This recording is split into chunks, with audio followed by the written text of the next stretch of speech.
السلام علیکم ورحمۃ اللہ وبرکاتہ۔ پیارے سامعین، آپ کے اس دیار پربہار میں یہ تیسری مرتبہ میری حاضری ہو رہی ہے۔ دوستی اور تعلقات اور ربط اور ضبط اتنا ہو چکا ہے آپ سے کہ آپ نہ مجھ سے انجان ہے اور نہ آپ سے میں ہوں۔ باقی کئی نام، کئی چہرے ایسے ہیں جو وہ آپ کے لیے نئے ہیں۔ اپنے بڑوں کے درمیان یوں تو پورے بھارت کے اندر پروگرام پڑھنا یہ مشغلہ ہو گیا ہے۔ شہرت ملی تو نیند بھی اپنی نہیں رہی، گمنام زندگی تھی تو کتنا سکون تھا۔ تو دوستو وہ تو مسلسل سفر ہوتا ہے، لیکن کچھ جگہ پہ سامعین کم ہوتے ہیں، لیکن ان کے اخلاقیات، ان کا خلوص اتنا رہتا ہے کہ طبیعت یہ چاہتی ہے کہ رستے کے تھکن کو دور کرنا ہو تو ایک مرتبہ میرے دوستو ناگپور کا سفر مومن پورا کا کرنا ہوگا، وہاں کے لوگوں سے ملنا ہوگا۔ یہ آرزو، یہ ارمان لے کے میں آ گیا آپ کے درمیان، اور کئی راتوں کا تھکا ہوا بھی ہوں۔ مزید چہرے سے پتہ چل رہا ہے تمام شعراء حضرات بھی ہیں، لیکن میں مبارکباد پیش کرتا ہوں کمیٹی کے ایک ایک ممبران کو۔ حافظ عمران صاحب ہے، حافظ طاہر صاحب ہے، بڑے بھائی علی جناب زید صاحب ہے۔ زید صاحب کی بڑی قربانی یہ رہی کہ ان کے پہل سے کم ان کی کوشش، ان کی کاوش سے کم میرے دوستوں نعتیہ اور منقبتیہ، دیکھ رہے منقبتی پروگرام کا پیچھے بینر لگ گیا۔ عظمت صحابہ، ان کو اجاگر کیسے کیا جائے، نوجوانوں کے دل کے اندر کیسے پیوست کیا جائے گا، نوجوانوں کے موبائلوں میں کیسے جائے گا۔ گانے کے بجائے حمد کے شعر، منقبت کے شعر، نعت کے شعر، ہمارے بڑوں نے ذمہ داری اٹھا لی کہ ہمارا مشن تحریک یہ رہے گا کہ ہم زیادہ سے زیادہ نعتیہ مشاعرہ و مدح صحابہ کے پروگرام پڑھیں گے اور پڑھوائیں گے۔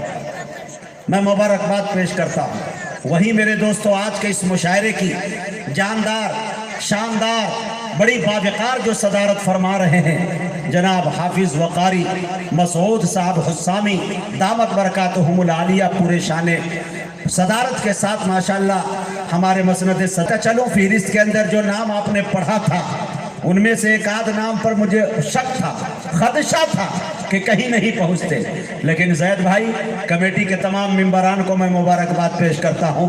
اللہ نے آپ کے دھڑکتے دلوں کی لاج رکھ لی اور الحمدللہ تمام مصروفیات اور ضروریات کے باوجود بھی آپ کے دیار میں وہ حاضری لگانے پہ مجبور ہو گئے۔ جیسا کہ میں آپ کو بتاتا چلوں کہ میرے دوستو، آپ کو فیض آباد امبیڈکر نگر جانے کی کوئی ضرورت نہیں، پیسہ بھی مت خرچ کیجئے، بیٹھے بیٹھائے ابھی اس وقت تلاشی ہے قاری عبدالباطن صاحب کو التفات گنج کے اندر، وہ ملیں گے نہیں کیونکہ وہ موجود ابھی اسٹیج پہ دیکھ رہے ہیں آپ، ماشاءاللہ وہ بھی تشریف لے آئے ہیں۔ آپ خیر آباد کا سفر کیجئے میرے دوستوں، وہاں جانے کی ضرورت ہی کیا ہے، جناب دل خیر آبادی صاحب تشریف لا چکے ہیں۔ آپ کو مظفر نگر جانے کی کوئی ضرورت ہی نہیں ہے میرے دوستوں۔ پورے بھارت اور بھارت کے باہر بھی نعتیہ شاعری پڑھ کے اپنے لہجے کا کسی نے لوہا منوایا تو اسے میرے دوست قاری احسان محسن کے نام سے دنیا یاد کرتی ہے۔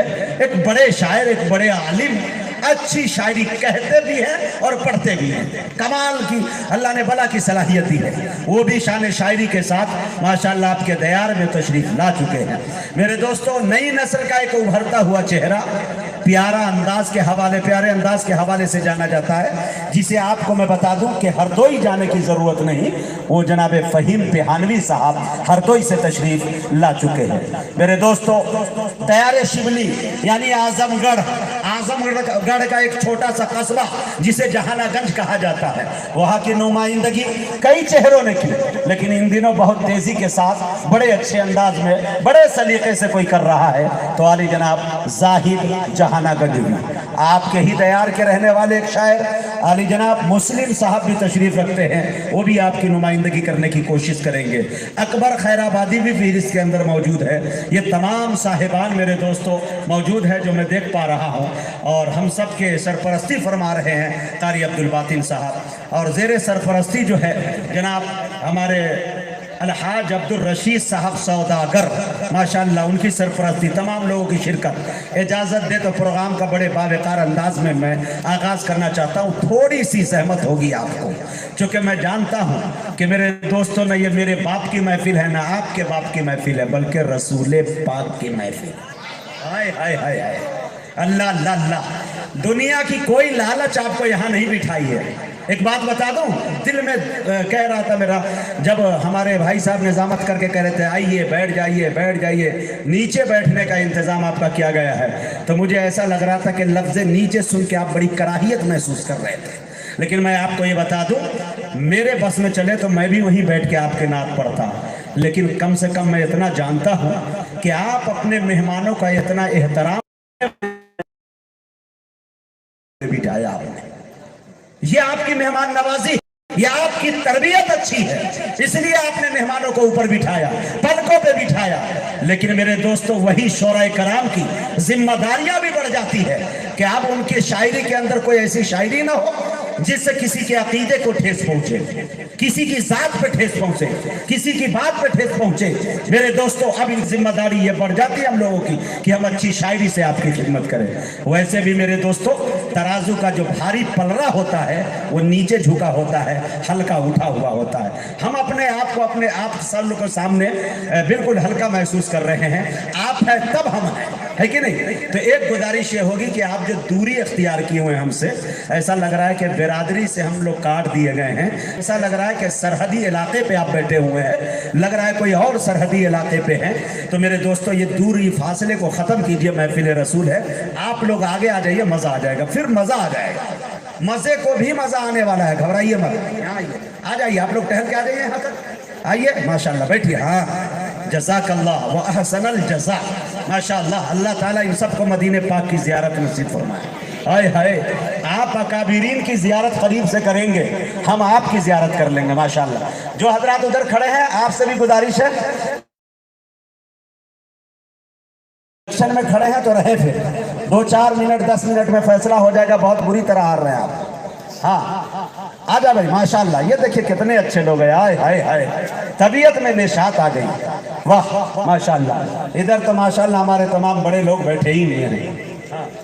ایک ذرا زحمت ہوگی، اگر اجازت دے تو یہ کرسی بھی اگر یہاں قریب میں آ جاتی تو اچھا ہوتا، پھر محفل بھر جاتی، شاعروں کا مزاج بنے گا، موڈ بنے گا، دور میں اچھا نہیں لگ رہا، تھوڑا قریبی کرسی لے ہی کے آئیے، ہم یہ نہیں کہتے کہ نہیں، بس یہ ترپال سے اتری، ہاں بس، جزاک اللہ، بہت خوب۔ محفل کی ایک ترتیب ہونی چاہیے میرے دوست، جو محفل رسول میں بیٹھنے کا طریقہ نہیں جانتا، دعوی حبیبی ہے، دنیا کے کسی محفل میں بیٹھنے کا طریقہ اسے نہیں آ سکتا۔ آئے ہائے ہائے، آ جائیے، اب آئیے میرے دوستو، بلا کسی تمہید و تاخیر کے، قاری عبدالباطن صاحب فیضی دامت برکاتہم العالیہ، ایک بڑی شخصیت کا نام ہے، حسان الہند کا نام ہے، ماشاءاللہ، حسان الہند ایوارڈ بھی ملا، حضرت حسان بن ثابت ایوارڈ یافتہ شاعر ہے۔ میرے دوستو، یہ وہ شاعر ہے کہ الحمدللہ حضرت فدائے ملت کی موجودگی میں نعت پاک پڑھنے کا شرف حاصل ہوتا ہے۔ کم بڑی بات نہیں، پتہ یہ چلا ہمارے اکابر، ہمارے اسلاف کی نشانی یہ موجود ہے۔ میں ان کی موجودگی میں کہہ رہا ہوں کہ پہلی مرتبہ میری زندگی کے اندر ایک ایسی فہرست آئی ہے کہ جو صدارت فرما رہے ہیں وہی تلاوت بھی فرمائیں گے۔ آئے ہائے ہائے، مزہ آ گیا بھائی، ماشاءاللہ۔ نظامت اور صدارت یہ دونوں ساتھ ساتھ چلا کرتی ہے۔ نظامت نہیں، قاری صاحب کہہ رہے کراتے دیئے، صدر صاحب کا حکم ہوا ہے، ان کا بات کاٹنا میرے لیے خودکشی کرنے کے برابر ہے، ہاں، پھر ہندوستان محروم ہو جائے گا، بالکل مجاہد حبیبی دنیا میں نہ رہے۔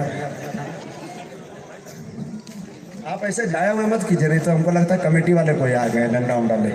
ہاں ماشاءاللہ، زید بھائی انشاءاللہ صدر صاحب نے کہا ہے، میری بھی یہ خواہش ہے ماشاءاللہ۔ تو آئیے بلا کسی تمہید و تاخیر کے میں یہ چاہتا ہوں کہ تلاوت کلام پاک سے اس خوبصورت محفل کا آغاز کیا جائے، اور اس کے لیے میں بڑے ادب کے ساتھ صدر محترم علی جناب حضرت حافظ وقاری مسعود صاحب حسامی دامت برکاتہم العالیہ سے گزارش کر رہا ہوں کہ حضرت تشریف لائے اور تلاوت کلام پاک سے اس خوبصورت محفل کا خوبصورت آغاز فرمائے۔ اس شعر کے ساتھ ان کا استقبال ہے کہ بیان وقت سحر رب کی فضیلت کرتے رہتے ہیں، آئے ہائے، بیان وقت سحر رب کی فضیلت کرتے رہتے ہیں، وہ کچھ اپنے طریقے سے عبادت کرتے رہتے ہیں. ہمارے واسطے قرآن اترا، ہم نہیں پڑھتے، پرندے روز قرآن کی تلاوت کرتے رہتے.